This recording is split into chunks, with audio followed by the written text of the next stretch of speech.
السلام علیکم، کیسے ہیں آپ سب؟ امید کرتی ہوں آپ ٹھیک ٹھاک ہوں گے۔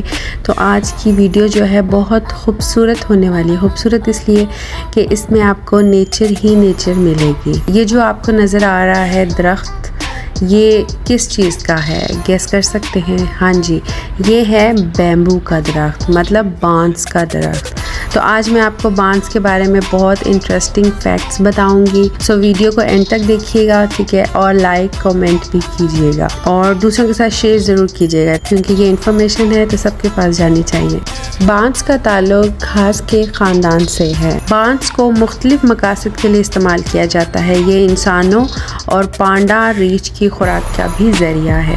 بانس کی جو سب سے چھوٹی قسم ہے وہ جاپانی پگمی بانس سے لے کر چائنا اور ہندوستان میں پائے جانے والے بانسوں تک، اور جنوبی امریکہ کے پہاڑوں کی شمالی ڈھلوانوں پر آسانی سے 40 میٹر یا اس سے زیادہ تک پہنچ جاتا ہے۔ بانس ان علاقوں میں اگتا ہے جو سطح سمندر سے 0 سے لے کے 5000 میٹر تک ہے۔ بانس پتلے پودے ہوتے ہیں۔ بانس کے تنے کا مثال کے طور پر 20 میٹر اونچا، عام طور پر صرف 12 سینٹی میٹر موٹا ہوتا ہے۔ تمام گھاسوں کی طرح بانس کا تنا بھی کھوکھلا، جوڑ اور باہر سے سخت ہوتا ہے۔ تنے کے اوپری حصے میں بڑے پنکھ والے پتے اگتے ہیں۔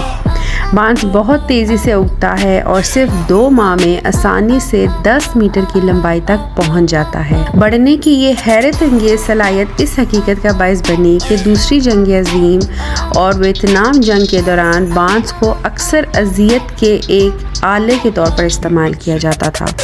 متاثرین کو بانس کی چھڑیوں سے باندھا گیا اور اس کا زہر جو چند گھنٹوں میں ان کے جسموں میں پھیل گیا۔ Thailand, China, Japan, Bharat اور انڈونیشیا جیسے ممالک میں بانس کو کئی طریقوں سے استعمال کیا جاتا ہے۔ کبھی کبھی ایک پورا گھر بانس کے مختلف حصوں سے بنایا جاتا ہے۔ تنوں سے ایک فریم ورک بنتا ہے۔ کرچ مختلف کمروں کے لیے پارٹیشن کے طور پر کام کرتے ہیں۔ منقسم بانس فرش کے استعمال کے لیے ہوتا ہے اور چھت بانس کے پتوں سے ڈھکی ہوئی ہوتی ہے۔ 2 نوڈس کے درمیان تنے کا اندرونی کھوکھلا حصہ کپ، پیالے اور کنٹینر کے لیے استعمال ہوتا ہے۔ سیاہی کے برتن اور انگوٹھے چھوٹے بانسوں سے بنائے جاتے ہیں۔ مطلب آپ نے جیسے دیکھا ہوگا کہ ہم قلم سے لکھتے ہیں تو وہ جو قلم ہوتی ہے وہ بانس سے ہی بنائی جاتی ہے، اور لوگ انہیں سبزی کے طور پر بھی کھانے میں شامل کرتے ہیں۔ بانس کے بیج بھی کھائے جاتے ہیں اور اکثر چاول کے متبادل کے طور پر بھی استعمال کیے جاتے ہیں۔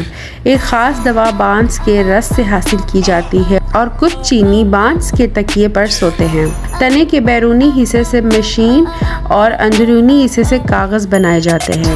برآمد اور سیاحوں کی تجارت کے لیے بہت سے پائپ اور کھلونے بھی تیار کیے جاتے ہیں۔ آج کل تقریباً تمام مغربی ممالک چھتری کے ہینڈل، کرسیاں، پردے، پنجرے، ٹوکریاں، جھولے وغیرہ اور کپڑے کی تیاری میں استعمال کے لیے بانس درآمد ہوتا ہے۔ تو یہ تھی بانس کی شارٹ سی ہسٹری۔ آئی ہوپ آپ کو پسند آئی ہوگی، تو آپ اس کو دوسروں کے ساتھ ضرور شیئر کریں، اور ویڈیو بھی ختم بالکل بھی نہیں ہوئی، ٹھیک ہے؟ آج خوش قسمتی سے موسم بھی بہت حسین ہے، اور گاؤں کی اس پیور فضا میں، اس موسم میں آپ کو گاؤں کے پیارے پیارے نظارے کرواتی ہوں، تو جائیے گا مت۔ آئی ہوپ آپ کو اپنا گاؤں یاد آ گیا ہوگا، اور جن کا گاؤں نہیں ہے وہ دیکھ لیں کہ گاؤں کتنے خوبصورت ہوتے ہیں، کتنی ہریالی ہوتی ہے۔ آج دن میں بھی خوب بارش ہوئی، اور آج بھی لگتا ہے کہ بارش ہونے والی ہے۔ گاؤں کی لائف شہر کی لائف کی طرح پرفیکٹ تو نہیں ہوتی، بٹ پیور ضرور ہوتی ہے۔ سو بہت مزہ آتا ہے گاؤں میں رہ کے کچھ عرصہ۔ اور کمنٹ باکس میں بتائیں کہ آپ کا گاؤں کیسا ہے۔ آپ بھی اپنے گاؤں کو ضرور وزٹ کیا کریں اگر آپ کے ہیں تو۔ تاہا بھی بہت خوش ہوا گاؤں میں آ کے، اور بچوں نے ہر چیز منہ میں ڈالنی ہوتی ہے۔ تو جی چلے جی، سی یو ان نیکسٹ ویڈیو، اور جاتے جاتے میری یہ ویڈیوز بھی چیک کر لیں آپ، اور اللہ حافظ۔